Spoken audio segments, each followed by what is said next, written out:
NEB update class 12 क्वेशनको लागि नयाँ update लिएर आएको छु। हेलो साथीहरू, तपाईलाई स्वागत छ हाम्रो YouTube च्यानल केपीएससी टेकमा।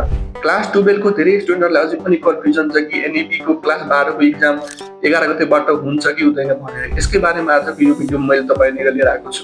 एकचोटी यो भिडियो हेर्नुस् त।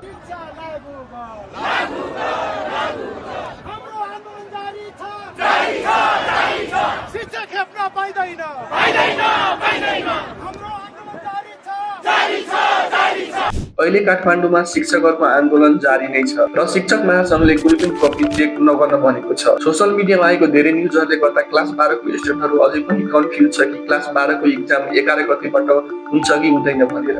क्लास 12 को स्टुडेन्टले सबैजनाले आफ्नो एक्जाममा फोकस गर्नु होला, किनभने एनईबी को तर्फबाट कुनै पनि नोटिस आएको छैन र एनईबीले चाहिँ हाम्रो क्लास 12 को एक्जाम टाइममै हुन्छ भनेर अपडेट दिएको छ। त्यसैले एनईबी को अफिसियल कुनै पनि अपडेट नआउन्जेलसम्म हामीले यो कुराले मान्नु हुँदैन कि क्लास 12 को एक्जाम 11 गतेबाट हुँदैन भनेर। क्लास 12 को एक्जाम टाइममै हुन्छ भनेर यो कुरालाई मनमा राखेर तयारी चाहिँ 100% गर्नुहोला। टिचरहरूले जतिसुकै आन्दोलन गरे पनि एनईबी को तर्फबाट अहिलेसम्म कुनै पनि अपडेट आएको छैन। त्यसैले क्लास 12 को एक्जाम चाहिँ टाइममै नै हुन्छ।